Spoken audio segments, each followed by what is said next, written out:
Hello all, welcome to Paritranaya. In this class, we shall discuss about another very important economics related topic, that is center's public debt. So we know that government borrows money, it raises capital. Okay. So there are different ways of borrowing money. So either it can take a loan from the bank, or it can take a loan from the bond market or from share market. There are different ways of raising the money, and the different ways by which government raises the money and all we will be discussing in the forthcoming classes. Now here we will be focusing only on central government's debt. So the raising of money by central government.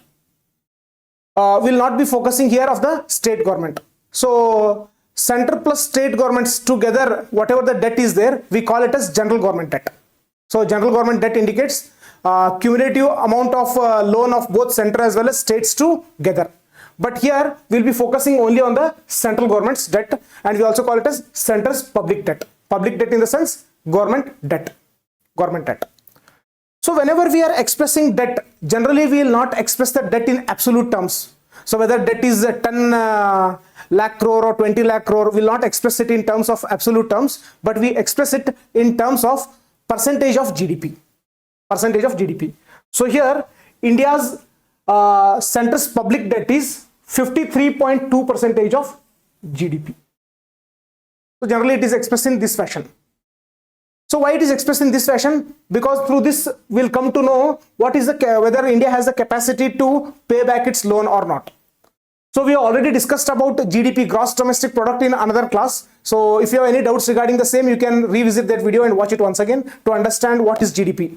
But on the superficial level, if we are able to recall, then GDP indicates income of the country. So 53% of the GDP, it indicates whatever the income of India is there, of that around 53% is debt. Okay, debt. It means it has to be repaid. So here whenever we express as a percentage of GDP, it also indicates to what extent a country, or especially India, is able to repay its loans. Okay, to what extent it has the capacity to pay back its loans. Okay, pay back its loans. So here total public debt is 53.2% of the GDP. Now as I said, so this debt means government has borrowed the money. So when government has borrowed the money, either it can borrow within India or it can borrow from outside India, overseas. So when it borrows within India, for example, if State Bank of India or ICICI Bank or some other financial institutions, they lend loan to central government, then that loan will become part of internal debt. Then that loan will become part of internal debt. Next, if we borrow loan from some other sources outside India, for example, it may be World Bank or it may be IMF, then it becomes part of external debt. So when I say center's public debt, then it can be categorized into two, or it can be classified into two, or internally it has two components. One is internal debt, the other one is external debt. So from exam point of view, we need to have that curiosity. So UPSC always it focuses on curiosity. So within this external debt and internal debt, which has a larger share, whether we borrow more within India or we borrow from outside sources. Okay. So if you look here, the share of internal debt is more, it is 94.2%, whereas the share of external debt is very less, it is just 5.8 or close to 6%. It means if central government borrows 1000 rupees, then in this 1000 rupees, around 940 rupees, it will borrow from within the domestic sources, and around 60 rupees it will borrow from sources which are located outside India. Okay. Located outside India. So this is also important. From exam point of view, they may ask you a question like this. So the share of internal debt is less than that of external debt. If they frame such kind of statement, then that will be wrong. So the share of internal debt is more compared to that of external debt. So it is close to 94% and it is close to what? 6%. Even these values are important. So these values are important from prelims point of view and also from mains point of view. So in prelims point of view, they may frame a statement like this. So India's internal debt constitutes close to what? 3/4 or 75%. Okay, if they make such kind of statement, that will be wrong. So it is more than 90%. Similarly, while writing our mains answers, in order to induce that richness, we can quote these values. So what is the share of internal debt and what is the share of external debt? We can quote in our answers in order to enrich our answers. So these values are also important from both prelims as well as mains point of view. Next, also we need to know about this. So internal debt approximately 50.2% of the GDP and external debt 3.1% of the GDP. So if you add these two, 50.2 plus 3.1, it is 53.2% of the GDP. So all these values are also equally important from exam point of view. Okay, exam point of view. Okay. So the same information I have depicted in this fashion. So it would be easy for us to recall at the time of to do revision at the time of examination. So center's public debt, internal debt, external debt. Share of internal debt is more than that of external debt. So it is 94.2% of the total debt and it is 5.8% of the total debt. As a percentage of GDP, it is 50.2% of the GDP. It is 3.1% of the GDP. Okay, GDP. So important. Now next, within internal debt, as the UPSC question paper is evolving, especially prelims, so again the components within internal debt are also equally important. So when you consider internal debt, again it has two important components. One is marketable security and non-marketable security. So within India, when the government is borrowing money, it can borrow with the help of marketable securities. It can also borrow with the help of non-marketable securities. So already we have discussed about what are securities. So securities are the one which help the government or any organization to raise the funds. So whenever government requires fund, what it will do? It will create a security. It will create a security and it will sell it to an investor. Already we have seen in the previous classes. So it will sell the securities to the investor and investor will give the money to government. Okay, money to government. So this is the major role of security. So security helps to raise the fund, to raise the capital. Okay, to raise the capital. So when this capital is being raised, obviously it will be in the form of a debt. Okay, this will be the form of a debt. Now when government sells the securities, when government sells the securities to an investor, so there are some securities which can be traded. So this investor who has bought the securities, he can trade it, he can sell it to some other third party. So such securities which can be traded are called as marketable securities. Marketable securities. And there are some other securities which the investor, he cannot trade. Means once he has brought the securities, so he has to return it back to the government after the period and he has to get back the fund plus additional benefits like interest and all. He cannot trade it in the external market. So such securities are called as non-marketable securities. Non-marketable securities. Now we will not be going into the details of what are these. At a superficial level, we understood that there are two types of securities. One are non-marketable securities and the other one is marketable securities. So government raises the fund through both the means, through both non-marketable securities as well as marketable securities. But the next question that we need to ask is, so which has a larger share in government's borrowing? Whether marketable security has a larger share in government borrowing or non-marketable security. So if you look here, non-marketable security share is 10%, whereas marketable security share is 39.8% of the GDP. It's 10.4% of the GDP, it is 39.8% of the GDP. So from this, we can easily draw a inference that, so the share of marketable securities is more than that of non-marketable securities. So in examination, they may frame a statement like this. So the share of non-marketable securities in India's internal debt is more than that of marketable securities. If they frame such kind of statement, then that will be wrong. And in order to come to that conclusion, we need to have this information. We need to have this information. So within dated securities and non-marketable securities, within marketable securities and non-marketable securities, marketable securities has the larger share. Okay, larger share. Now next, UPSC is also going one step ahead. We also need to know about the components of marketable securities. So which are the components of marketable securities? Dated security, treasury bills and cash management bills. So these are part of what? Marketable securities. And if you look at the weightage, the highest share is of dated securities, next is of treasury bills and cash management bills. So we need to know that these are the components of marketable securities, and also at the same time we need to know that the highest contributor is dated securities. So even they may ask question about this as well. Already they have asked in 2022 or 21, they asked a question. So which of the following components has the highest weightage within the marketable securities? So here it is dated securities. Dated securities within marketable securities, it has the highest share. Okay, highest share. Similarly, you also need to know that treasury bills and cash management bills, they are part of marketable securities. Next, here I have indicated 36.3% and 39.8%. These values are not important. These values are not important. Now it comes to non-marketable securities. Similarly, here we need to know about the components. So securities against small savings. This is important. 14-day intermediate treasury bills. So what are these treasury bills? What are the cash management bills? All these things we already discussed in a separate classroom class. So you can refer those videos in order to get understanding about what are these treasury bills and what are cash management bills. So here the remaining securities issued to international financial institution, compensation, other bonds, special security against POLIF, special securities issued to PSB. So these things are not important. So even though these are not important, I have included because if you are going through some sources and if you come across these points and in the classroom these points will be missing, so you should not feel that some points we have missed it. Okay, it's a deliberate intention that I have introduced it here, so to indicate that these points are not important. So when it comes to non-marketable securities, two things are important. Securities against small savings, this has the highest weightage. The next highest weightage is of 14-day intermediate treasury bills. Okay, treasury bills. So important. So here also 10.4% of the GDP, 6.7. These values are not important. Okay, these values are not important.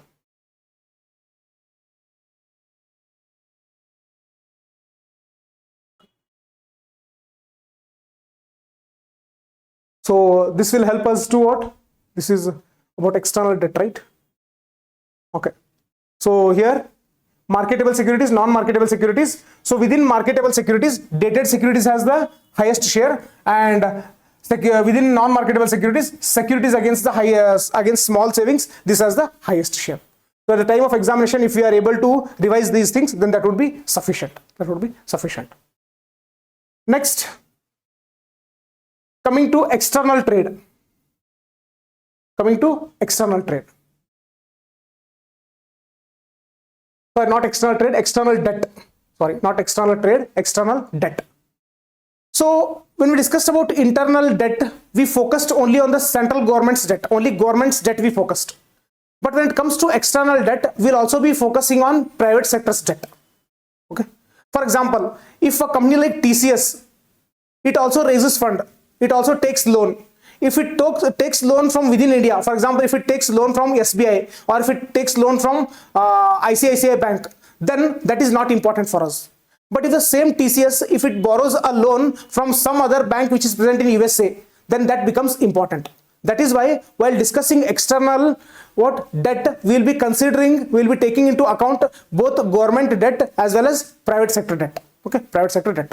That's why if you look here, India's total external debt, it includes sovereign debt. So sovereign means government debt as well as non-sovereign debt. Non-sovereign debt means non-government debt. So here, if you look here, sovereign debt, as we previously discussed, so internal debt plus external debt. So we discussed there only about government. There we saw that 3.1% is the share of external debt. Okay, 3.6% is the share of external debt. But here, this is only about the government. So private sector's debt is 17% of the GDP. So 17 plus 3, totally 20% of the GDP. Now questions, how they can frame the questions? So what is the approximate percentage what is the approximate external debt as a percentage of GDP? Okay, it is 20.1%. Now the question might be particular, like what is the approximate sovereign debt share in the external debt? Okay, so it is 3.1% of the GDP. So these things are all important. Even these values are also equally important. Now, when it comes to sovereign external debt, what is sovereign external debt? So this is only about the government debt. So whatever the government has borrowed from the external sources, so within those external sources, the highest component is of external assistance. So when the government borrows from the other countries, it may have that borrowing may be in different manner. It may be in the terms of defense debt or investment in treasury bills by some other foreign institutions and all. But here, all these things are not important. What is important is which is the largest of sovereign external debt. So the largest component of the sovereign external debt is external assistance, and this assistance may come from multilateral institutions and bilateral institutions. An example of multilateral is IMF or World Bank. So whatever the Indian government receives loan from the external agencies like IMF or World Bank, so this is the largest component of the India's sovereign external debt. India's sovereign external debt. Similarly, here we will not be interested is in non-sovereign external debt. Non-sovereign external debt, which is the largest component, it is not important. Okay, it is not important. But next, share of external debt creditor wise. Now there are different creditors, or there are different ways of what giving loan to us. Okay, giving loan to us. So when we discuss about the external debt here, so it includes now both private as well as government. It includes both sovereign as well as non-sovereign. So here we have various different types of creditors. So one is commercial borrowings, when India borrows in a commercial way. So what is commercial borrowing? What are NRI deposits, short-term debt, multilateral, bilateral, IMF and all? So these discussions we have made in another video. So even if you have not seen, even if you have not watched that video, so here you can just memorize these things. Okay, memorize these things. But here the important component is commercial borrowing. UPSC generally will not focus on these aspects. So what it will focus is, it will focus on the component which contributes the highest. So the component creditor wise, the highest component in India's external trade is commercial borrowings. Okay, commercial borrowings. So it is important. So even if you ignore these things, even if you skip these things, no problem. Okay, no problem. Now similarly, when we are representing India's external debt, external debt, so currency wise, so when we are borrowing money, so we may borrow in terms of dollars, or we may borrow in terms of Japanese yen or European euro. So in multiple different currencies we may borrow. So which currency constitutes the highest component of the external debt? Again, these kind of questions can be asked. So we need to know that US dollars, it constitutes the highest part. Okay, followed by that Indian rupee. After that SDR, yen, euro, pound sterling, others. But again, these things are not important. They can be ignored. So the maximum that UPSC might focus is the largest component in the external debt is currency wise, it is dollar followed by rupee, Next, also debt by instruments. Okay, by what kind of instruments we have borrowed? Okay, we have borrowed. So here again we have multiple instruments. Loans are there, deposits are there, trade credits, bonds and notes, special drawing rights. So all these things we just ignore it. Only focus on loans. So when it comes to instrument wise, so the highest component is loans in India's external debt. So this information is important. This information is also important. Next, share of external debt term wise. Now when we are raising the loan from external sources, it may be for short term or it may be for long term.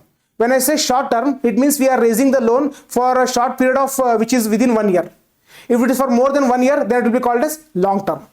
So among the long term and short term, India's highest share is what? Long term. 80% of the amount which we have borrowed, it is for the long term, and only a small amount, that is 20%, is for short term. So even this value is important.